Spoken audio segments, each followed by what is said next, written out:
नमस्कार। आज हम एक बहुत ही अनूठे किरदार की दुनिया में झांक रहे हैं। हाँ बिल्कुल। हमारे पास जो सामग्री है उसका शीर्षक है गुद गोबिंदो, कारखाने का एक किप्टे किंवदंती।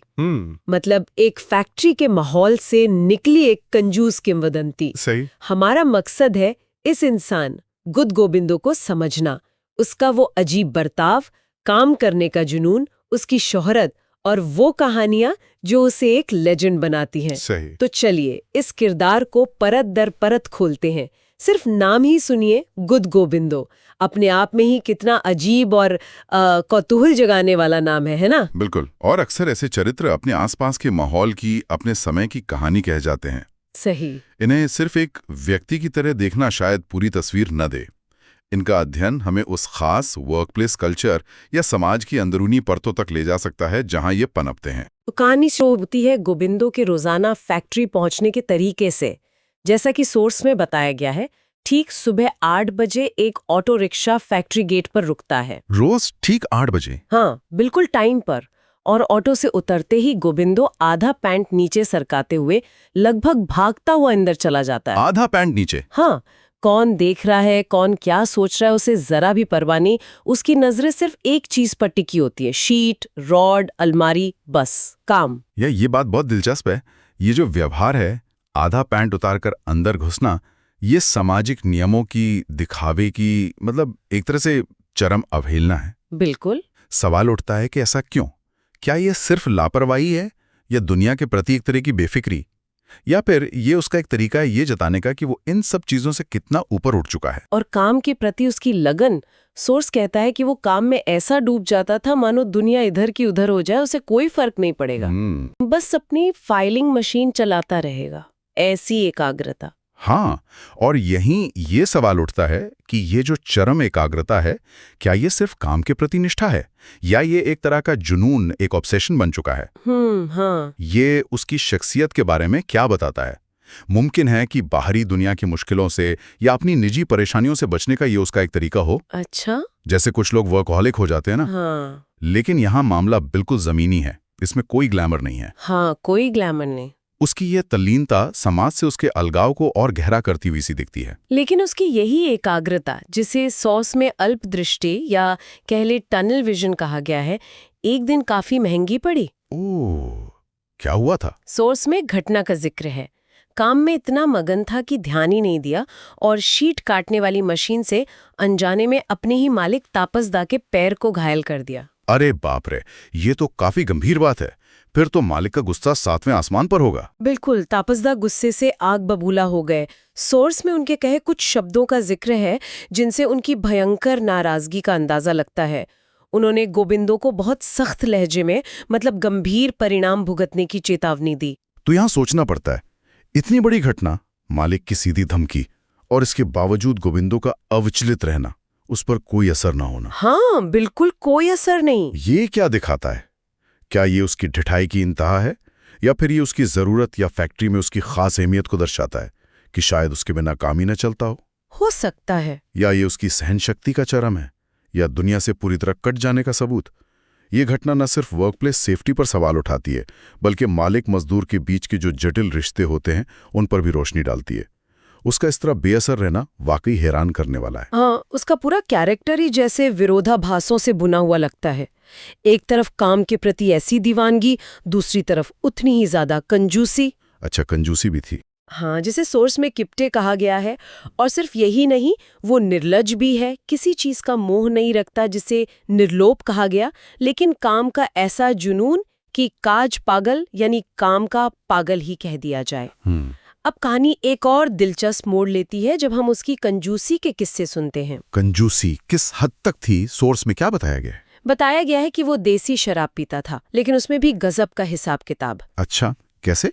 1 घूंट अपने लिए तो 2 घूंट अपनी पत्नी के लिए रखता था, जिन्हें सोर्स में भाभी कहा गया है। मतलब पीने में भी बंटवारा? हाँ, और मजे की बात ये कि साथ में खाने वाला चखना, जिसे मुटकी कहते हैं, शायद चना या कोई मिक्सचर रहा होगा, उसे भी चटाई पर 2 बराबर हिस्सों में बांट कर रखता था। अरे, ताकि कोई एक दाना भी ज्यादा ना खा ले।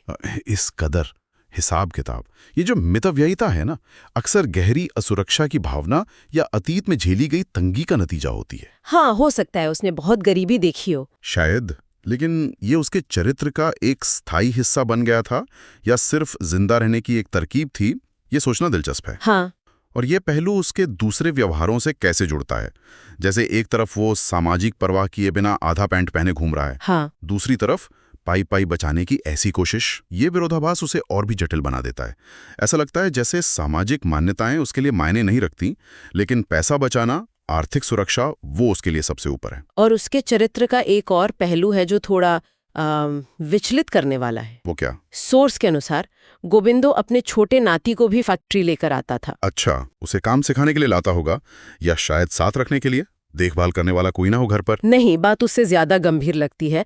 सोर्स बताता है कि वो उस बच्चे से बाकायदा एक मजदूर की तरह काम करवाता था। क्या? मजदूर की तरह? हाँ, और काम के घंटे 8 नहीं, पूरे 10 घंटे। 10 घंटे बच्चे से? हाँ, और अगर कोई इस पर सवाल उठाता तो गोविंदो का सीधा जवाब होता, इस उम्र में नहीं खटेगा तो कब खटेगा रे तुम लोग। अरे, ये तो सीधे सीधे बाल श्रम शोषण का मामला लगता है, जिसे गोविंदो शायद मेहनत और अनुशासन सिखाने के पर्दे में सही ठहरा रहा था। बिल्कुल। इसके नैतिक पहलू बहुत गहरे हैं। ये देखना अहम है कि उस विशेष माहौल में, उस फैक्ट्री में ऐसी चीजों को किस हद तक सामान्य माना जाता था। क्या वो इसे अपनी ही कार्यनीति का विस्तार समझता था? जैसे वो खुद खटता है, वैसी सबसे खटने की उम्मीद रखता है, चाहे वो बच्चा ही क्यों ना हो। शायद उसे यही लगता हो। उसे शायद लगता हो कि वो अपने नाती में वही कठोर मूल्य भर रहा है जिनसे वो खुद बनाए। लेकिन कड़ी मेहनत सिखाने और शोषण करने के बीच की जो बारीक रेखा है ना, हाँ। वो यहाँ पूरी तरह मिटती हुई दिख रही है। ये काफी परेशान करने वाली बात है। हाँ, बिल्कुल। तो कुल मिलाकर देखें तो गोविंदो का किरदार कंजूसी, काम के प्रति निष्ठा और एक अजीब सी बेपरवाही या कह लें निर्लज्जता का एक अनूठा संगम है। एक कॉम्प्लेक्स मिक्सचर। सोर्स कहता है कि वो भले ही एक आम फैक्ट्री मिस्त्री था, लेकिन उसकी इन्हीं कहानियों ने उसे अपने आसपास में एक किंवदंती, एक लेजेंड बना दिया। हाँ, लोकल लेजेंड। उसे दोबारा उसी तरह याद किया गया है, किप्टे, निष्ठामान और एके बले निर्लज्ज एक भद्रलोक, यानी एक कंजूस, वफादार और बिल्कुल बेपरवाह सज्जन। अगर हम इसे बड़े परिप्रेक्ष्य में देखें तो सवाल ये उठता है कि ऐसे किरदार इतने यादगार क्यों बन जाते हैं? क्या उनकी अतिवादिता, उनके अंदर के विरोधाभास, या शायद जिस ढिठाई से वो सामाजिक नियमों को नकारते हैं? हाँ, शायद वही वो उन्हें खास बनाता है। समुदाय या समाज ऐसी किंवदंतियों को कैसे रचता है और क्यों जिंदा रखता है? गोविंदो जैसे लोग कहीं ना कहीं समाज के तयशुदा ढांचों और अपेक्षाओं को चुनौती देते हैं, और शायद इसीलिए उनकी कहानियां लोगों को आकर्षित करती हैं, सुनाई जाती हैं। वे हमें सोचने पर मजबूर करते हैं कि सामान्य व्यवहार की परिभाषा क्या है और किसने तय की है। तो आखिर ये सारी बातें किस तरफ इशारा करती हैं?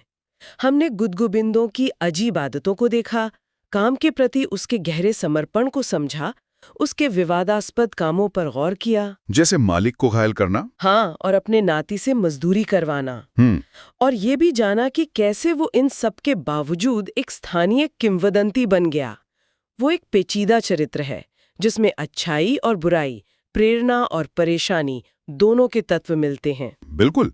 और अंत में एक विचारणीय बिंदी छोड़ जाते हैं। क्या? सोर्स का समापन गोविंदो को सल्यूट यानी सलाम करते हुए होता है। अच्छा, सलाम। हाँ, अब उसकी तमाम कमियों को देखते हुए, खासकर अपने नाती के शोषण जैसे गंभीर मामले को ध्यान में रखते हुए, ये सल्यूट आखिर किस लिए है? हाँ, ये सवाल तो है।